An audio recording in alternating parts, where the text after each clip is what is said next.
welcome back to my YouTube channel. Saya Putri Lita Dewi sebagai moderator. Nah, di sini saya akan membahas tentang lahirnya Pancasila. Sebelum lahirnya Pancasila ini ada apa aja sih? Proses pembuatan Pancasila ini bagaimana? Ada yang tahu nggak? Nah, di sini saya akan memberikan informasi sedikit nih, mengupas sedikit tentang lahirnya Pancasila itu sendiri. Di tahun 1945, di bulan April, Mei, Juni, Juli, dan Agustus, Perang Dunia Kedua itu masih terjadi guys, di sebagian wilayah dunia. Bahkan, di Indonesia sendiri masih dalam cengkeraman fasisme Jepang. Kehidupan di sebagian negara itu, bahkan Indonesia masih mengalami yang namanya penderitaan, kelaparan, pembunuhan, penyiksaan, dan ketakutan, dan berbagai hal-hal lainnya. Namun, Founding Fathers dan pejuang-pejuang kemerdekaan Indonesia tetap terus berjuang nih untuk mewujudkan dan membangun Indonesia merdeka. Dan salah satu syaratnya itu harus memiliki dasar negara. Maka dari itu, pada tanggal 1 Juni 1945, di depan sidang Dokorito Zumbi Toyosakai, Founding Father utama Indonesia, Bung Karno menyampaikan gagasan dalam suatu pidato tentang dasar negara Indonesia merdeka yang dinamakan Pancasila. Dan gagasan tersebut diterima secara aklamasi bulat oleh segenap anggota Dokorito Zumbi Toyosakai sebagai dasar negara.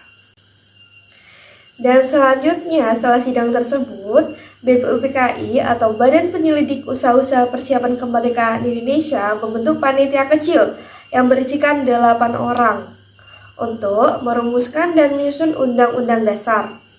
Setelah itu, dari panitia kecil dibentuk panitia 9 yang bertugas untuk merumuskan kembali Pancasila sebagai dasar negara berdasarkan pidato yang diucapkan oleh Bung Karno pada tanggal 1 Juni 1945 yang menghasilkan Piagam Jakarta atau Jakarta Charter yang ditandatangani di Jakarta pada tanggal 22 Juni 1945, yaitu dengan membuang kata-kata dengan kewajiban menjalankan syariat Islam bagi pemeluk-pemeluknya dan menambahkan atau mengganti dengan Yang Maha Esa. Pada sidang Panitia Persiapan Kemerdekaan Indonesia pada tanggal 18 Agustus 1945 dijadikan sebagai pembukaan Undang-Undang Dasar yang berlaku sebagai Deklarasi Kemerdekaan Indonesia dan Pancasila sebagai dasar negara. Untuk catatan, scenografis pidato lahirnya Pancasila oleh Bung Karno tersebut pada tahun 1947 diterbitkan oleh OSH penerbit Gontor Yogyakarta dengan kata pengantar dari orang yang mengikuti dan mendengar sendiri diucapkannya pidato itu, yakni Ketua Dokorito Zumbi Toyosakai atau BPUPKI oleh Dr. Rajiman Widoyodiningrat. Dan selanjutnya, BPUPKI atau Badan Penyelidik Usaha-Usaha Persiapan Kemerdekaan Indonesia membentuk panitia kecil yang berisi 8 orang untuk merumuskan dan menyusun Undang-Undang Dasar.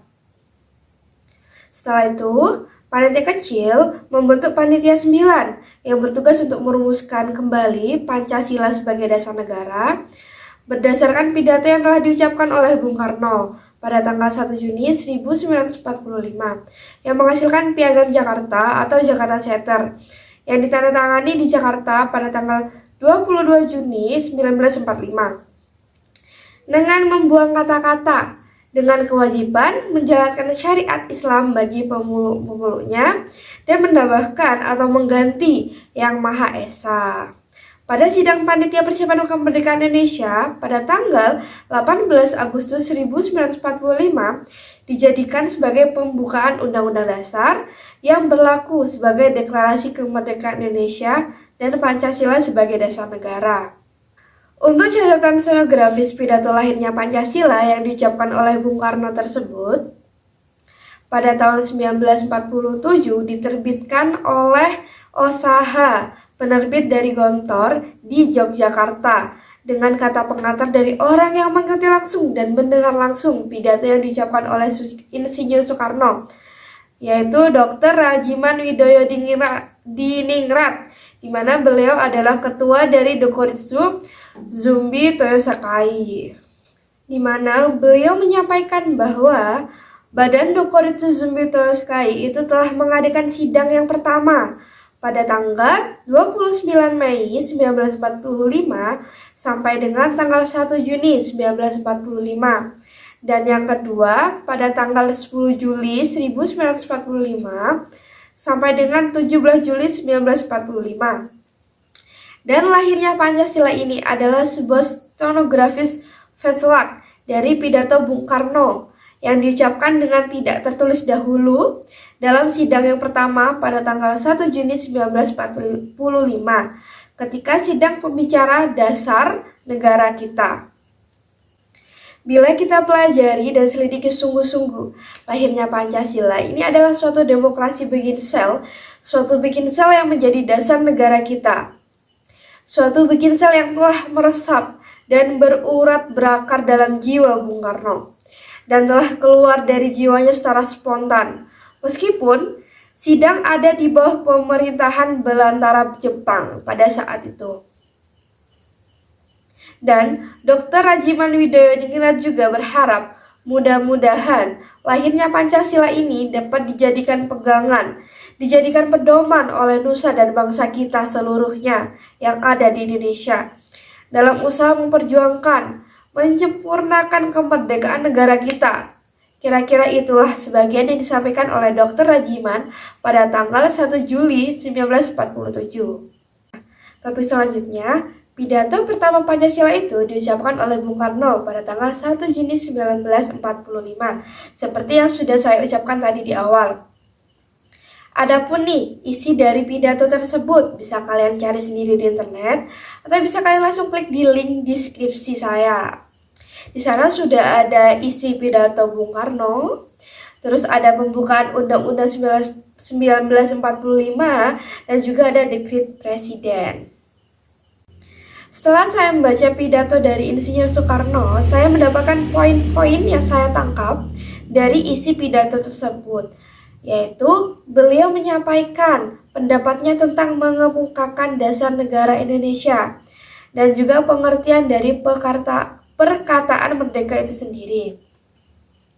Menurut beliau, merdeka ialah political independence atau politik Onafhankelijkheid. Apa sih yang dinamakan dengan politike Onafhankelijkheid itu sendiri? Nah, di tahun 33 Soekarno telah menulis satu risalah yang bernama Mencapai Indonesia Merdeka. Maka di dalam risalah itu telah beliau katakan bahwa kemerdekaan atau politike Onafhankelijkheid atau politik independence tak lain dan tak bukan ialah satu jembatan emas yang di seberangnya jembatan itulah kita sempurnakan kita punya masyarakat. Menurut beliau, jika kita menunggu urusan-urusan yang harus diselesaikan sebelum merdeka, seperti membicarakan hal-hal kecil yang sampai jelimet, kita bangsa Indonesia tidak akan merdeka. Jika kita membicarakan misalkan Indonesia tidak sehat, harus disehatkan dahulu, maka perlu waktu yang lama untuk memerdekakan Indonesia. Bisa sampai 20 tahun kemudian baru kita merdeka, bahkan bisa lebih lama lagi. Di dalam Indonesia merdeka, itulah kita memerdekakan rakyat kita. Di dalam Indonesia merdeka, itulah kita memerdekakan hatinya bangsa kita. Di dalam Indonesia merdeka, itulah kita menyehatkan rakyat kita, walaupun nih, misalkan dengan canine, tetapi kita kerahkan segenap masyarakat kita untuk menghilangkan penyakit malaria dengan menanam ketepeng kerbau, atau di dalam Indonesia mereka kita bisa melatih pemuda kita agar supaya menjadi kuat. Terus di dalam Indonesia mereka kita dapat menyehatkan rakyat sebaik-baiknya. Inilah maksud yang Inilah maksud yang beliau sampaikan dengan perkataan jembatan. Di seberang jembatan, jembatan emas, itulah kita bisa leluasa menyusun masyarakat Indonesia merdeka dengan gagah, kuat, sehat dan kekal dan abadi. Lalu, menurut beliau juga, asal adanya bumi, adanya rakyat, adanya pemerintahan, kemudian diakui oleh salah satu negara yang lain yang merdeka, inilah yang sudah bernama merdeka. Tidak peduli rakyat dapat baca atau tidak peduli rakyat hebat ekonominya atau tidak peduli rakyat bodoh atau pintar, asal menurut hukum internasional mempunyai syarat-syarat suatu negara merdeka, yaitu ada rakyatnya, ada buminya, dan ada pemerintahannya. Sudahlah, itu cukup untuk menjadi merdeka. Selanjutnya, isi pidato beliau adalah tentang Wetang Chaung atau dasar. Jika kita hendak mendirikan negara Indonesia merdeka, akan timbul pertanyaan, apakah dasar untuk mendirikan negara Indonesia itu sendiri? Apakah dasar nasional atau sampai sosialisme? Apakah dasar historis materialisme atau yang lain-lainnya? Nah, di sini saya akan memberikan informasi tentang dasar-dasar yang beliau atau Insinyur Soekarno ungkapkan di pidato tersebut. Yaitu dasar pertama adalah dasar kebangsaan. Apa yang dinamakan dengan bangsa? Apa syarat bangsa? Nah, menurut Ernest Renan menyebutkan syarat bangsa ialah kehendak akan bersatu. Artinya perlu orang-orang merasa dirinya bersatu atau mau bersatu. Lalu menurut Otto Bauer 190 adalah bangsa adalah satu persatuan perangai yang timbul karena persamaan nasib. Nah, menurut definisi Ernest Renan, maka yang menjadi bangsa yaitu satu gerombolan manusia yang mau bersatu, yang merasa dirinya bersatu. Tetapi definisi dari kedua tokoh ini sudah tua. Sebab tak kala Ernest Renan dan Otto Bauer mengadakan definisinya itu, tak kala itu belum timbul satu waterscape baru atau satu ilmu baru yang dinamakan dengan geopolitik. Lalu menurut Tuan Munandar mengatakan tentang persatuan antara orang dan tempat. Orang dan tempat tidak dapat dipisahkan. Tidak dapat dipisahkan rakyat dari bumi yang ada di bawah kakinya. Lalu menurut geopolitik, Indonesia adalah tanah air kita. Lalu beliau juga menerangkan bahwa bangsa Indonesia ialah seluruh manusia-manusia yang menurut geopolitik yang telah ditentukan oleh Allah Subhanahu wa Ta'ala tinggal di kesatuannya semua pulau-pulau Indonesia dari ujung utara Sumatera sampai ke Irian seluruhnya, karena antara 70 juta manusia ini sudah ada leadership deterrensible, sudah terjadi karakter Gemein atau karakter Gemeinschaft. Nanti Indonesia, bangsa Indonesia, umat Indonesia, jumlah orangnya adalah 70 juta tetapi 70 juta yang telah menjadi satu, yang telah bersatu. Lalu untuk dasar yang kedua ialah internasionalisme atau perikemanusiaan, di mana internasionalisme tidak dapat hidup subur kalau tidak berakar di dalam buminya nasionalisme. Nasionalisme tidak dapat hidup subur kalau tidak hidup dalam taman sari internasionalisme. Artinya, hal tersebut saling berkaitan, tidak bisa dipisahkan seperti itu. Untuk dasar yang ketiga yaitu dasar mufakat dan demokrasi, dasar perwakilan, dasar permusyawaratan. Negara Indonesia bukan satu negara untuk satu orang aja, bukan satu negara untuk satu golongan doang, walaupun golongan kaya, tapi kita mendirikan negara itu buat semua. satu buat semua, semua buat satu. Artinya artinya tidak hanya untuk perorangan atau kelompok, artinya untuk seluruh rakyat Indonesia. Di sini beliau yakin bahwa syarat yang mutlak untuk kuatnya negara Indonesia ialah permusyawaratan perwakilan. Dengan cara mufakat, kita dapat memperbaiki segala hal, juga keselamatan agama, yaitu dengan jalan pembicaraan atau permusyawaratan di dalam badan perwakilan rakyat. Apa-apa yang belum jelas atau apa-apa yang belum memuaskan, kita bisa bicarakan di dalam permusyawaratan. Kita usulkan kepada pemimpin-pemimpin rakyat apa yang kita rasa perlu diperbaiki. Lalu prinsip nomor 4, beliau mengusulkan tentang prinsip kesejahteraan sosial, yaitu prinsip tidak akan ada kemiskinan di dalam Indonesia merdeka. Maka prinsip kita harus, apakah kita mau Indonesia merdeka yang kaum kapitalnya merajalela, ataukah yang mau semua rakyatnya sejahtera, yang semua orang cukup makan, cukup pakaian, hidup dalam kesejahteraan, merasa dipangku oleh Ibu Pertiwi yang cukup memberi sandang pangan kepadanya. Dan untuk prinsip yang kelima yaitu prinsip ketuhanan. Ketuhanan yang berkebudayaan, ketuhanan yang berbudi pekerti, yang luhur, ketuhanan yang menghormati satu sama lain. Bukan saja bangsa Indonesia bertuhan, tapi masing-masing orang Indonesia hendaknya bertuhan kepada Tuhannya sendiri. Karena di Indonesia sendiri banyak macam agama, tidak hanya agama Islam atau Kristen saja, tapi masih ada agama lainnya, dan kita harus saling menghormati tentunya.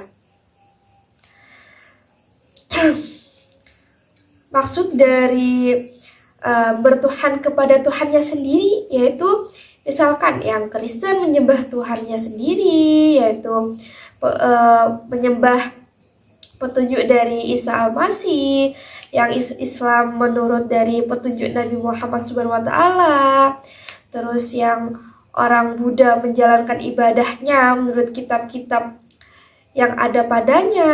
Tetapi marilah kita semua bertuhan. Hendaknya negara Indonesia ialah negara yang tiap-tiap orangnya dapat menyembah Tuhannya dengan cara leluasa, tanpa ada diskriminasi. Ya, artinya kita harus saling menghormati sesama agama lain. Dan hendaknya negara Indonesia adalah satu negara yang bertuhan. Marilah kita amalkan jalannya agama, baik Islam maupun Kristen, dengan cara yang berkeadaban. Apakah cara yang berkeadaban itu? Ialah menghormati satu sama lain. Artinya saling toleransi lah, seperti itu. Dan setelah mengumpulkan 5 dasar negara itu, Insinyur Soekarno dengan petunjuk seorang temannya, yaitu seorang ahli bahasa, menamakannya dengan Pancasila. Sila artinya asas atau dasar. Dan di atas kelima dasar itulah kita mendirikan negara Indonesia kekal dan abadi. Setelah itu pada tanggal 5 Juli 1959, dalam dekret Presiden, Insinyur Soekarno menetapkan pembubaran konstituen dan menetapkan Undang-Undang Dasar 1945 berlaku lagi bagi segenap bangsa Indonesia dan seluruh tumpah darah Indonesia. Saya kira itu saja yang saya dapat sampaikan. Kurang lebihnya saya mohon maaf dan terima kasih. Jangan lupa subscribe. Jangan lupa subscribe. Kok subscribe sih? Terima kasih udah menonton video saya. Jangan lupa komen, like, dan subscribe. Karena subscribe itu gratis ya teman-teman.